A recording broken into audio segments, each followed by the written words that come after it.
अब राजनीतिक प्रश्न का उत्तर देता हूं। जहां तक किसान आंदोलन का प्रश्न है, सरकार पूरी तरीके से इस विषय पर खुले दिल से ईमानदारी के साथ काम कर रही है। आप देखिए कि चाहे एमएसपी बढ़ना हो, चाहे किसानों को सहयोग मिलना हो, सब प्रकार के रिकॉर्ड उत्पादन, सारी चीजें हो रही हैं। जहां तक ताले का जिक्र है, तो ताला जो था आज से 5 साल पहले तक उत्तर प्रदेश के विकास पर लगा था और उसका उदाहरण दिया।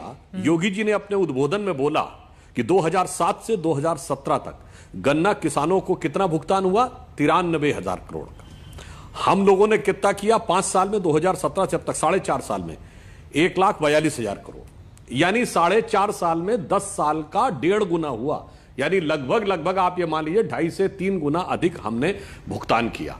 तो इस कारण से कार्य हो, विकास हो, किसान का विषय हो, अथवा यहां एक और बात है, आज राजा महेंद्र प्रताप सिंह विश्वविद्यालय की स्थापना हुई।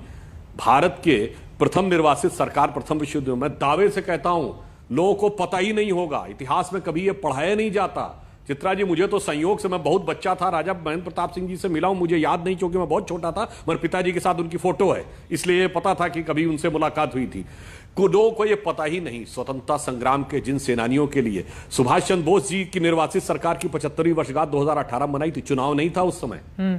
आज ये हमारा आइडियोलॉजिकल कमिटमेंट है कि देश के स्वतंत्रता संग्राम में जिन जिन ने योगदान दिया है, सबका ईमानदारी से एहतराम होना चाहिए। अब जो मुद्दे आपने गिनाए हैं उस पर वोट भी मिलेंगे क्या सुधांशु जी, ये बड़ा सवाल है ना। ठीक है, मैं लौटूंगी आपके पास, क्योंकि आपने समाजवादी पार्टी को लेकर सवाल खड़े कर दिए हैं। सुनील सिंह जी वो कह रहे हैं कि 5 साल पहले तक यूपी की किस्मत पर ताला लगा दिया था आपकी पार्टी ने, आपकी सरकार ने उस समय की। और प्रधानमंत्री मोदी ने भी कहा है कि अखिलेश जी की, हालांकि नाम डायरेक्टली नहीं लिया, कि उनकी सरकार फेल, योगी जी की सुपरहिट।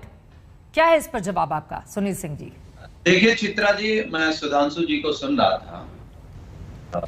सुधांशु जी ने 4.5 साल में योगी सरकार में कौन से काम हुए, एक भी काम गिना पाने की स्थिति में वो नहीं है। उसका कारण है क्योंकि धरातल पर कोई काम है नहीं।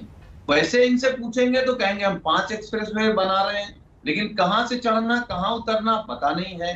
अगर इनसे बात करेंगे तो कहेंगे 30 मेडिकल कॉलेज, अरे 30 मेडिकल कॉलेज का भी माननीय प्रधानमंत्री जी से आज उद्घाटन करा देते, एक्सप्रेसवे का भी उद्घाटन करा देते।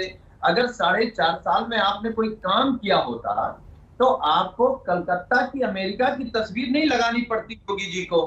एक और योगी जी 4.5 साल में अगर विकास में ताला पड़ा था तो किन कामों का उद्घाटन कर रहे थे, किन कामों का पत्थर बदल रहे थे? काम तो माननीय अखिलेश यादव जी की सरकार के थे, समाजवादी सरकार के थे, तो आप क्यों नहीं बता रहे? सुधांशु जी ने एक बात बहुत अच्छी कही कि राजा महेंद्र सिंह जी के बारे में। हाँ, ये सच है कि बहुत से ऐसे क्रांतिकारी हुए जिनका इतिहास अभी तक हमको सबको मालूम होना चाहिए, देश को मालूम होना चाहिए, उन्हें नहीं मालूम है।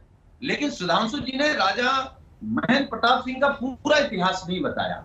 वो आजादी की लड़ाई के नायक थे, वो सांप्रदायिकता के खिलाफ थे।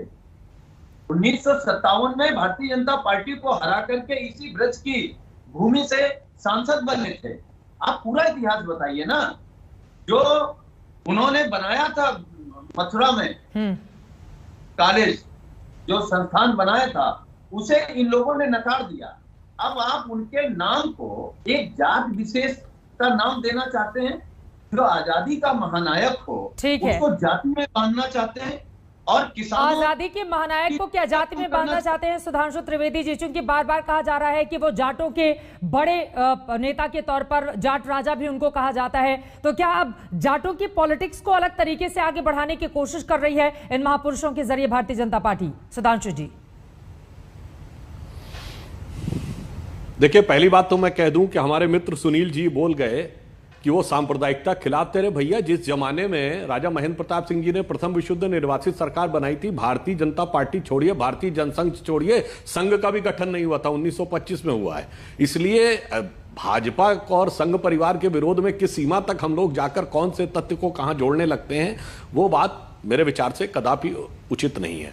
और जहां तक जाति की बात है, हम तो कभी जाति समुदाय की बात नहीं करते, हमारे किसी नेता ने नहीं कहा। और जहां तक जाट समुदाय की बात है, तो जिसको ऊंचा नीचा दिखाने की बात तो मैं याद दिलाना चाहता हूं, एनसीईआरटी किताबों में क्या लिखा था कि राजा सूरजमल, उन्होंने दिल्ली आगरा की सड़क पे इतनी लूटपाट कर दी थी कि जिसकी वजह से अव्यवस्था उत्पन्न हो गई थी, इसलिए मुगलों को उनके ऊपर कार्रवाई करनी पड़ी। और उसी एनसीईआरटी किताब में लिखा था कि खैबर दर्रे के ऊपर जो पठान थे, चूंकि वो खेती करना जानते नहीं थे, व्यापार करना उन्हें आता नहीं था, इसलिए आते जाते कारवां को लूट कर वो अपनी गुजर बसर किया करते थे।